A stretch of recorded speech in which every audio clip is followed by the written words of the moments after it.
Olá, eu sou Renata Brava e esse é o Juntas Pod, podcast do Juntas e Seguras, coletivo que trabalha para que meninas e mulheres vivam livres de discriminações e violências e que acredita que informação de qualidade salva vidas.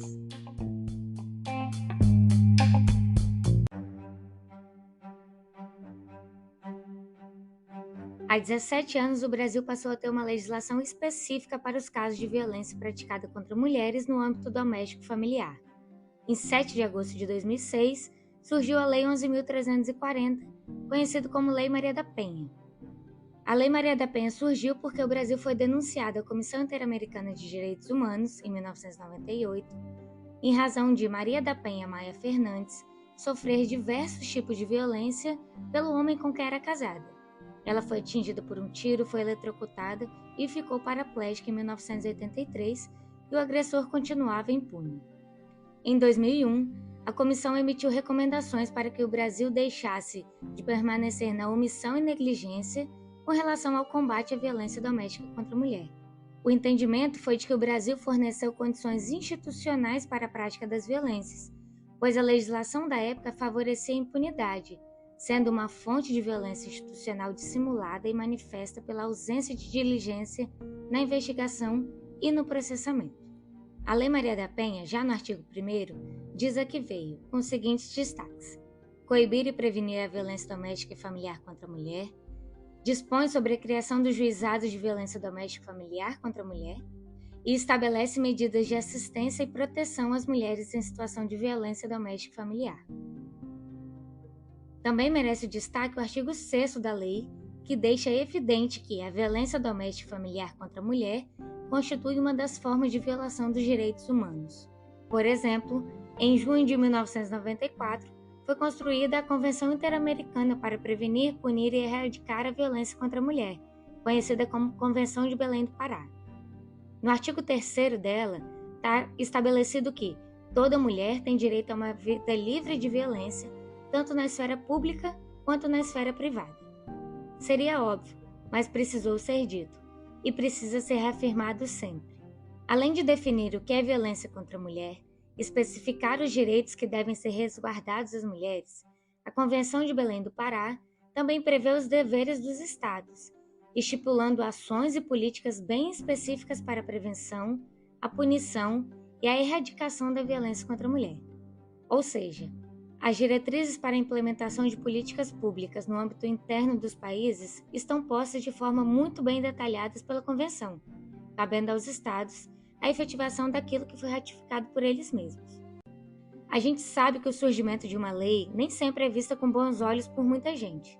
Com a Lei Maria da Penha não foi diferente, e muitas pessoas começaram a questionar como se a lei fosse prejudicial aos homens e como se violasse o princípio da igualdade. Alguns juízes e tribunais passaram a não aplicar a Lei Maria da Penha por considerá-la inconstitucional. Inacreditável, né? Pois bem, em dezembro de 2007, foi ajuizada a ação declaratória de constitucionalidade número 19 para que o Supremo Tribunal Federal analisasse os artigos 1º, 33 e 41 da Lei 11.340 e dissesse que eles eram constitucionais. Em 2012, quando terminou o julgamento, o STF garantiu à unanimidade a constitucionalidade da Lei Maria da Penha. O Supremo afirmou que não há violação do princípio da igualdade por ser uma legislação que visa coibir e prevenir a violência contra a mulher. Não há que se falar em tratamento desigual quando as vítimas, mulheres, são alvo de violências específicas em razão do seu gênero feminino. É justamente para garantir a igualdade de direito a uma vida livre de violências que a Lei Maria da Penha surgiu. O STF também garantiu a organização e criação de juizados de violência doméstica e familiar contra a mulher e, com relação ao artigo 41, afastou a aplicação da lei dos juizados especiais nos casos atinentes à Lei Maria da Penha. Os casos de violência doméstica e familiar contra a mulher não podem ser analisados como de menor potencial ofensivo, diante da gravidade e dos alarmantes números de casos de violências praticados contra as mulheres, o que cresce ano após ano. A Lei Maria da Penha está completando 17 anos. A maioria das pessoas pelo menos já ouviu falar dela, milhares de mulheres já precisaram se valer da lei, mas muitas dúvidas ainda surgem. A primeira é com relação aos crimes previstos na Lei 11.340. Bom, quando a Lei Maria da Penha surgiu, ela não previu nenhum crime. Só em 2018 foi que surgiu o primeiro e único crime da Lei Maria da Penha, que é o previsto no artigo 24A, que é aquele de descumprimento de medidas protetivas de urgência, com previsão de pena de detenção de 3 meses a 2 anos. Assim, desde o início, o que a lei estabeleceu foram as formas de violência doméstica e familiar contra a mulher, que são violência física, moral, sexual, patrimonial e psicológica. Foram também as políticas de prevenção, muito importantes e que devem ter atenção redobrada da sociedade, e também as medidas protetivas de urgência, que não são punições para o agressor, mas sim medidas urgentes, como o próprio nome diz, para garantir que a mulher possa estar segura. Aí você pode se perguntar, mas se a Lei Maria da Penha não prevê nenhum crime, como que fica? Bom, existem várias outras leis que já estabelecem os crimes, como previstos no Código Penal, por exemplo. Então, quem pratica um crime de ameaça contra uma ex-namorada pode responder pelo artigo 147 do Código Penal, sempre com atenção às diretrizes da Lei Maria da Penha. Outro questionamento bastante corriqueiro é, aspas, e por que não surge uma Lei João da Penha? Fecha aspas. Quando um homem é vítima de algum crime, existe o Código Penal e toda a legislação para punir quem o praticou. Não precisa, então, de uma Lei João da Penha. Outra fala bem comum é, abre aspas, e quando o homem apanha da esposa, como que fica? Fecha aspas. Bom, a gente trabalha com a realidade e com os dados. E os dados mostram que são as mulheres as maiores vítimas de violência doméstica e familiar, e que são os homens a grande maioria dos autores de violência. A gente não pode tratar exceções como regra.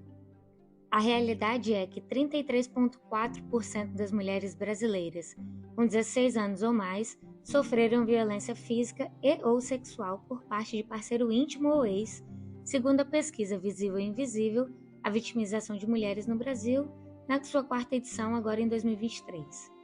O Anuário Brasileiro de Segurança Pública de 2023 mostrou que no ano passado foram registradas no Brasil mais de 24 mil ocorrências por violência psicológica, 245 mil agressões por violência doméstica e mais de 600 mil casos de ameaça.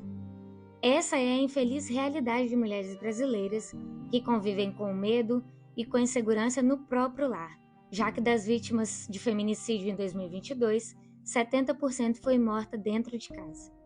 É por isso que a Lei Maria da Penha continua sendo importante para as mulheres.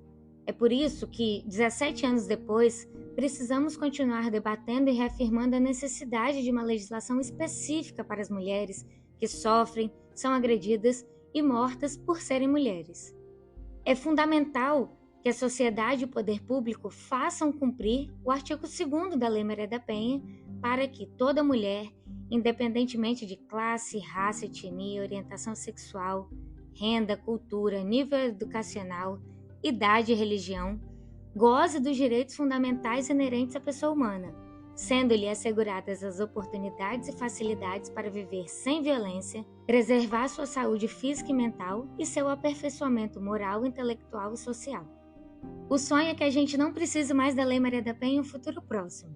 Quando chegar esse momento, nós mulheres estaremos vivendo uma vida livre de violências. Até lá, a gente segue difundindo a lei, facilitando o entendimento e dizendo para as mulheres que elas não estão sozinhas. Esse foi mais um Juntas Pode. No próximo episódio, a gente vai analisar a importância da decisão do Supremo Tribunal Federal declarando inconstitucional o uso da tese da legítima defesa da honra. Faz o seguinte, vai no Spotify, ativa o sininho para receber a notificação de novos episódios e não perder nada. Até mais!